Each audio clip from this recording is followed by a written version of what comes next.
Para entender filosofia, nós precisamos entender primeiro como as questões universais eram respondidas antes do nascimento da filosofia. Vamos a um exemplo. Há 2.600, olha a conta, 2.600 anos atrás, antes do nascimento da filosofia, um homem grego olhava para os céus todos os dias. E todos os dias ele via o sol nascer no leste e se pôr no oeste. E o homem grego se admirava, mas como isso é possível? Como é que esse objeto está se movendo no céu? Isso é uma questão universal. Qualquer ser humano que olhar para cima vai se perguntar: como? Como é que os gregos respondiam a essa questão antes da filosofia? Os gregos diziam que o deus Hélio, todos os dias de manhã, pegava o sol no leste e levava o sol para o oeste através dos céus com sua carruagem.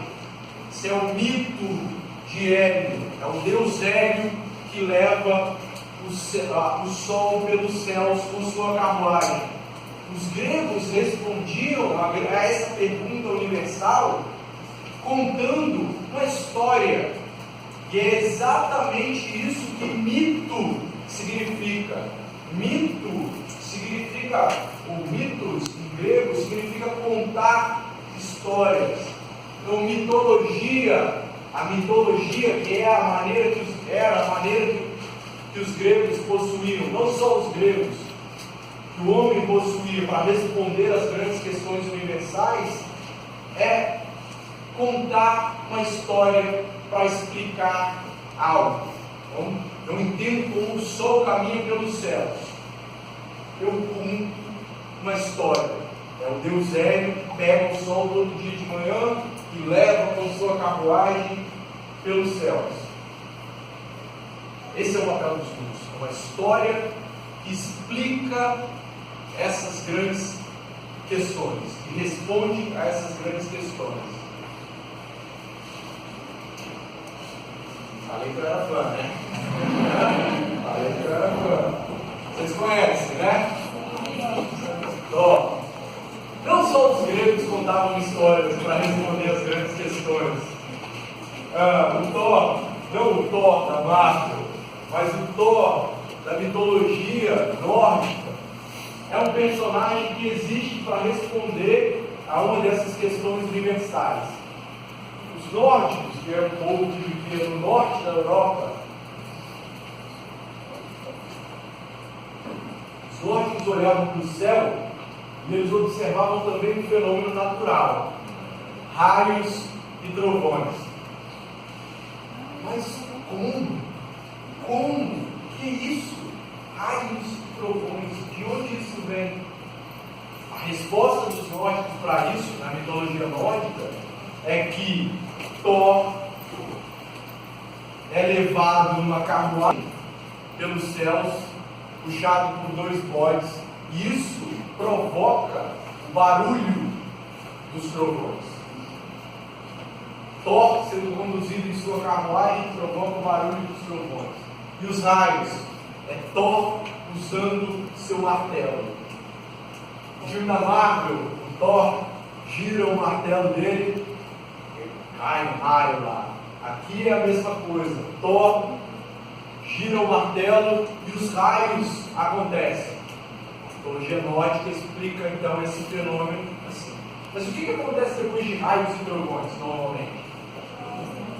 Chove. E chuva, água. E nós sabemos que a água é responsável pela vida, né? Os processos de vida dependem do ciclo da água, depende das chuvas. A plantação só cresce depois que chove. Os nórdicos faziam então essa ligação. Se Thor é responsável pelos raios e trovões, e sempre depois de raios e trovões chove, logo Thor é responsável pelas chuvas. E logo Thor é responsável pela vida. Nós precisamos de chuva, para que tenhamos vida, para que tenhamos alimento, para que tenhamos água para beber. Logo, Thor é um dos principais deuses da mitologia nórdica. Ele é o grande responsável pelo funcionamento do mundo, porque ele provoca raios e trovões. A consequência disso é a chuva, e a consequência disso, vida, colheita, alimento. Mas tem mais desse livro, tem mais, para ilustrar o caráter explicativo. Se Thor é o responsável pelas chuvas, e o Thor na mitologia nórdica é bom, por que é que aqueles povos enfrentavam períodos de seca? Como é que explica isso? Thor é bom, ele é responsável pelas chuvas, por que a gente está sofrendo com a seca? Por que a gente está morrendo? Por que os animais estão morrendo? Por que a plantação não cresce? Não tem água. Eles desagradaram Thor. Essa é uma resposta que muitos apresentavam em diversos mitos. O homem tem um papel importante, ele precisa ajudar os deuses, ou fazer com que os deuses não se desagradem do homem, para que a ordem natural das coisas aconteça. Na mitologia nórdica é um pouquinho diferente, mas a lógica faz sentido. O mundo aqui é dividido em Midgard, que é a terra, é onde a gente vive. Onde é que o Thor mora? Obrigado, Marvel, por isso na mitologia nórdica. Ninguém sabe disso antes da Marvel. Marvel contribuindo. Então, Midgard, Asgard, nós temos mais um lugar que não está nos filhos da Marvel. Utgard, que é a terra de fora, é tudo que está de fora. Asgard, Midgard e Utgard, que é onde os Trolls moram. Nós vivemos nossa vida aqui, os deuses moram em Asgard, nos ajudam, e os Trolls, dos Trolls, eles querem desequilibrar o mundo. Esse funcionamento harmonioso, Thor, gira o martelo, chove, cresce, eles querem desequilibrar o mundo, querem criar o caos. Caos. Como é que você cria caos? O mundo funciona perfeitamente na harmonia entre Deus, os deuses e os homens. Como é que você cria o caos? Você rompe essa harmonia entre os deuses e os homens. E aí, os nórdicos, para explicar isso, eles escreveram lá um poema épico, é uma historinha que eles contaram para explicar isso. Um belo dia, Thor adormeceu. Deuses nórdicos, muito CP. Quando eu digo adormeceu, vocês já sabem como adormeceu. E o martelo dele foi levado. Ele acordou, cadê o martelo? Os Trolls tinham capturado o martelo de Thor. E eles mandaram uma mensagem para Asgard, dizendo que só devolveriam o martelo. O martelo estava enterrado a 5.000 metros de profundidade, num lugar escondido. Só devolveria o martelo se os deuses entregassem Freya, que é a deusa da fertilidade. Então nós temos um caso de sequestro do martelo com um pedido de resgate. Quer o martelo de volta? Devolvam, nos deem Freya. O líder dos Trolls queria se casar com Freya, que era uma deusa muito bonita, deusa da fertilidade. Como?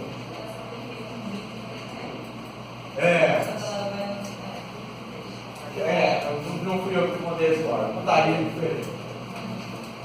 Thor consulta o irmão dele. Quem é o irmão de Thor? Obrigado, Marco. Loki. Então, Thor consulta Loki, que não é mal aqui na mitologia nórdica. Nos filhos da Marvel ele é mal, mas aqui eles trabalham juntos, o Thor e o Loki. Parece que no próximo filme do Thor eles vão trabalhar juntos de novo. Então estão corrigindo para se adequar à mitologia. O Loki vem com uma ideia. Bom, o seguinte, Vista-se você, Thor, de mulher, amarre pedras aqui, né? O cabelo, tira a barba, e vá você se casar com o Troll. Diga que o casamento está acertado e você vai se casar.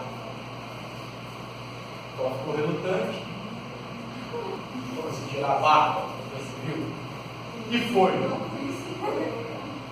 O casamento acertado, os Trolls caíram na história dos dois.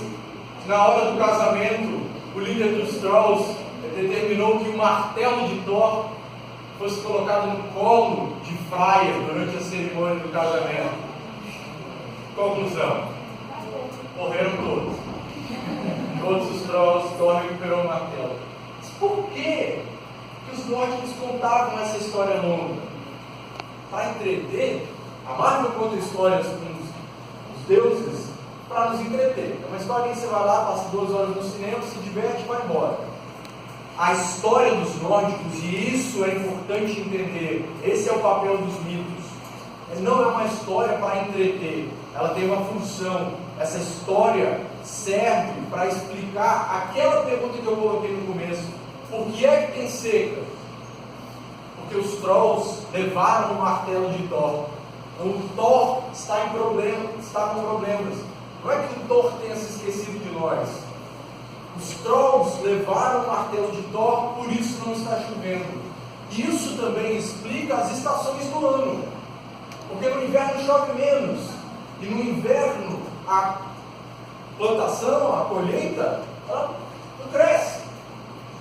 Por quê? Porque no inverno os Trolls levaram o martelo de Thor. E ele está tentando recuperar o martelo. Na primavera ele finalmente consegue recuperar o martelo e chove. Esse é o papel do mito. O mito é uma história que não serve unicamente para entreter. O mito serve para explicar o funcionamento do mundo. Nós não tínhamos a filosofia, a ciência, nada para explicar. Nós contávamos histórias. Essa história aí, para justificar e tal, eles disseram que pelo povo do martelo de Thor não choveu. Não chovia. Certo. Mas então esse pensamento é assim todo ano? Todo ano. Todos os anos, os Trolls roubavam o martelo de Thor. Tem um caráter, uma outra coisa sobre os mitos, eles têm um caráter cíclico. Os ciclos, tempo aqui para essas pessoas é cíclico. Eles se